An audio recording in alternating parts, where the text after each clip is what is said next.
దేవునికి ఎవరు కావాలి తెలుసా అండి? అలర్ట్గా ఉండేవారు కావాలండి. మీ విరోధి అయిన అపవాది గర్జించే సింహము వలె ఎవరిని మృంగుదునా అని తిరుగుచున్నాడు. కాబట్టి మీరు మెలకువగా ఉండి ప్రార్థన చేయుడి. మెలకువగా ఉండడం, ఎటువైపు నుంచి వస్తుందో దాడి జాగ్రత్తగా గమనించుకొని ఆత్మ జ్ఞానము, డిజర్న్మెంట్. చాలాసార్లు ఏదో గుడ్డిగా గుడ్డిగా చేస్తూ ఉంటామండి. చాలాసార్లు వీ డోంట్ ఈవెన్ థింక్.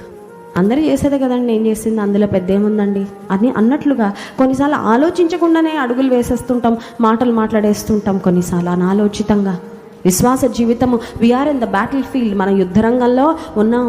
అనాలోచితంగా ఒక సైనికుడు యుద్ధరంగంలో, యుద్ధ భూమిలో ఉంటే ఏమవుతాడు? అటాక్ వస్తుంది, గాయాలు అవుతాయి. యుద్ధరంగంలో ఉండే సైనికుడు ఎలా ఉండాలి? ఎప్పుడు మెలకువగలిగి ఉండాలి. యుద్ధోపకరణములు ధరించుకొని సంసిద్ధుడుగా ఉండాలి. జరగబోయే కార్యాలు దేవుడు ఒక యవ్వనస్తునిగా, ఒక బాలునిగా ఉన్న, ఇంకా టీనేజ్లో కూడా ప్రవేశించకుండా ఉన్న సమూయేలుకు దేవుడు God opened and revealed his heart to Samuel.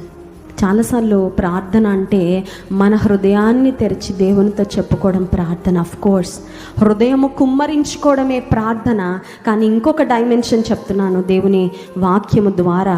ప్రార్థన అంటే ఏంటంటే 2-way కమ్యూనికేషన్. దేవుడు కూడా తన హృదయంలో ఉన్న సంగతి